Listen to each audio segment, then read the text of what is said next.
दुनिया कहती है कि एक माँ अपने बच्चे के लिए ईश्वर से लड़ सकती है। कहते हैं कि एक माँ अपने बच्चे के लिए काल का रास्ता रोक सकती है। ममता इस दुनिया का सबसे पवित्र और सुरक्षित शब्द है, लेकिन इतिहास के पन्नों में एक रात ऐसी भी दर्ज है जब एक माँ सुरक्षा की ढाल नहीं बल्कि अपने ही बेटे की काल बन गई।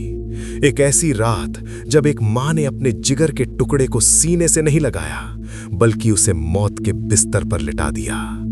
जरा सोचिए उस बदनसीब माँ का दिल का हाल, जिसने अपने हाथों से अपने बेटे को वो कपड़े पहनाए जिसे पहनकर उसे मरना था, जिसने आखिरी बार अपने बेटे का माथा चूमा, ये जानते हुए कि अगली बार उस माथे पर उसका हाथ नहीं हत्यारे की तलवार होगी।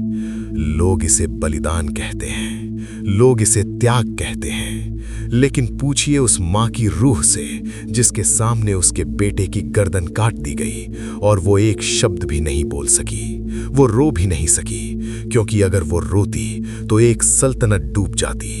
आज हम उस दरवाजे को खोलेंगे जिसके पीछे 1536 की वो खूनी रात कैद है। आज हम बात करेंगे उस माँ की जिसने राष्ट्र धर्म का कर्ज चुकाने के लिए अपनी कोख सूनी कर दी।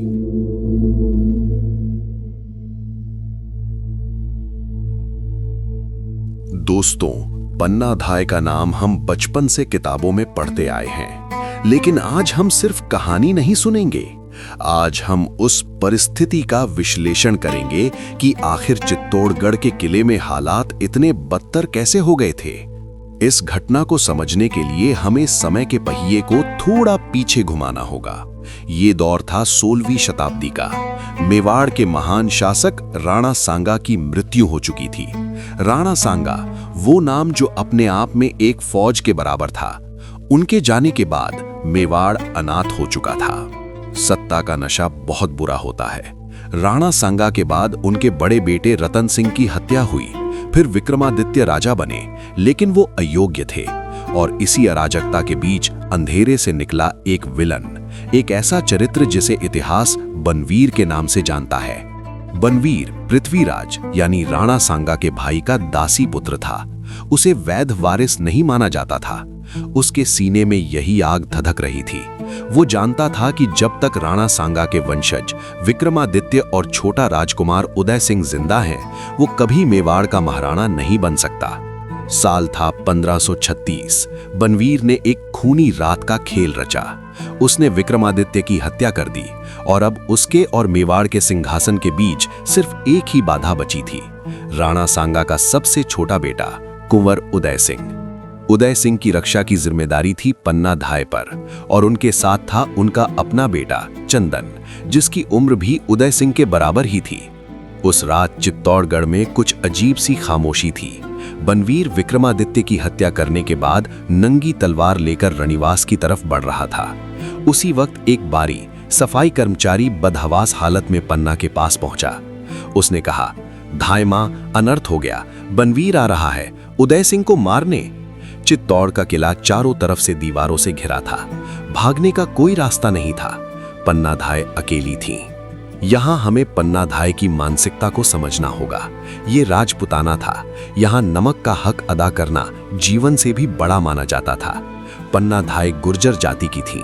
उन्होंने उदय सिंह को अपना दूध पिलाकर बड़ा किया था। अगर वो उदय सिंह को लेकर भागती तो दोनों मारे जाते, मेवाड़ का वंश खत्म हो जाता। तभी पन्ना की नजर अपने सोए हुए बेटे चंदन पर पड़ी। एक भयानक विचार पन्ना के मन में आया, एक डिकॉय प्लान। समय कम था। पन्ना धाय ने तुरंत निर्णय लिया। उन्होंने कुंवर उदय सिंह को उठाया और कीरत बारी की मदद से एक बड़े से टोकरे में छिपाकर किले से बाहर भेज दिया। अब कमरे में सिर्फ 2 लोग बचे थे, पन्ना धाय और उनका मासूम बेटा चंदन। पन्ना ने कांपते हाथों से उदय सिंह के राजसी वस्त्र और पगड़ी उतारी और अपने बेटे चंदन को पहना दी। कल्पना कीजिए उस माँ के दिल की, जब वो अपने बेटे को वो कपड़े पहना रही होगी तो उसे पता होगा कि ये कफन है। उसने चंदन को उदय सिंह के पलंग पर लिटा दिया और फिर इंतजार करने लगी मौत का।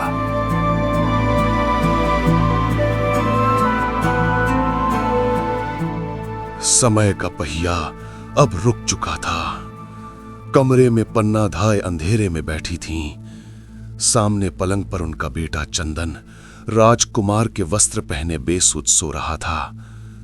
बाहर से मौत के कदमों की आहट आ रही थी। उस वक्त उस कमरे में इतना सन्नाटा था कि अगर एक आंसू भी गिरता तो शोर मच जाता। पन्ना धाय के होंठ सिले हुए थे। वो बाहर से पत्थर की मूरत बनी थी, लेकिन उनके सीने के अंदर एक मां तड़प रही थी, चिल्ला रही थी और अपने ही इष्ट देव से लड़ रही थी। सुनिए, पन्ना धाय के मन में चल रहा वो तूफान। हे एक लिंगनाथ, आज थारो न्याय कठे सो गयो दाता। देख इस कसाई को, ये मेरे बच्चे की तरफ बढ़ रहा है।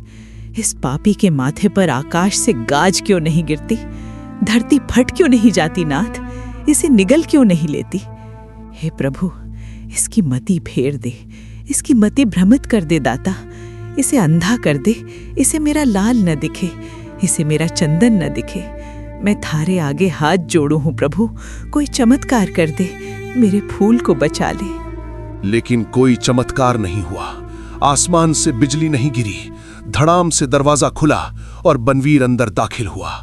उसकी तलवार से अभी भी राजा विक्रमादित्य का खून टपक रहा था। उसने गरज कर पूछा, कहां है उदय? बता, कहां छुपाया है उस सांप के बच्चे को? मत पूछ पापी, मुझसे मत पूछ। मैं एक मां हूं। मैं अपने जिगर के टुकड़े का सौदा कैसे करूं? हे विधाता, मेरे कालजे पर कितना बड़ा भाटा रख दिया तूने। जिस छाती से इसे दूध पिलाया, आज उसी छाती पर पत्थर रखकर इसे मौत को सौंपना होगा। माफ कर दे मेरे बच्चे, माफ कर दे मेरे लाल। आज तेरी माँ ही तेरी हत्यारन है, आज तेरी माँ ही तेरी काल है। पन्ना धाय जानती थी कि अगर वो एक पल भी रुकी तो बनवीर को शक हो जाएगा। मेवाड़ का भविष्य दांव पर था। उसने अपनी ममता का गला घोंट दिया। उसने अपना कांपता हुआ हाथ उठाया और उस पलंग की तरफ इशारा कर दिया जहां उसका अपना बेटा सो रहा था। बनवीर को इशारा मिल गया। उसे लगा उसका शिकार सामने है। उसने आओ देखा न ताओ, पूरी ताकत से नफरत भरी हुंकार के साथ तलवार हवा में लहराई।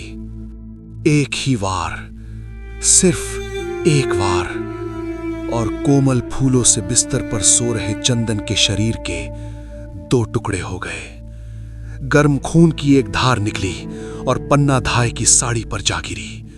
बनवीर हंसता हुआ, अपनी जीत का जश्न मनाता हुआ वहां से चला गया।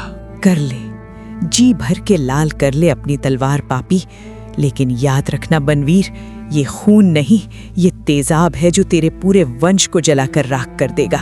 तूने आज एक बेटे का गला नहीं काटा, तूने आज एक माँ की आत्मा के टुकड़े किए हैं। मेरा श्राप है तुझे। जिस सत्ता के लिए तूने मेरे फूल को मसला है, वो सत्ता तुझे कभी नसीब नहीं होगी। तू पानी मांगेगा तो तुझे अंगारे मिलेंगे, तू मौत मांगेगा तो तुझे तड़प मिलेगी।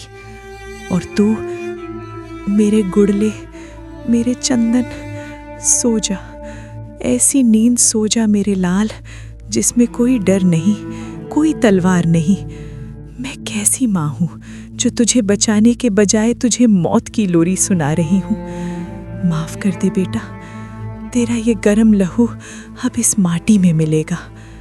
विदा मेरे बच्चे, विदा। खुश हो जाओ राणा जी, ऊपर से देख लो, थारे नमक का मोल चुका दिया मैंने।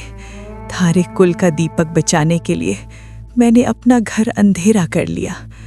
बस अब दुनिया को मत बताना कि मैंने क्या किया। कोई मेरी जय जयकार मत करना, कोई मुझे महान मत कहना। महान नहीं, मैं तो अभागन हूँ राणा जी, वो बदनसीब माँ जिसने फर्ज के तराजू में अपनी ही कोख का सौदा कर लिया। देख लो, पन्ना धाय तो अपना वचन निभा गई, पर आज इस कमरे में अपने ही बेटे की कटी हुई लाश के पास पन्ना माँ मर गई, मेरी ममता मर गई, आज मैं मर गई।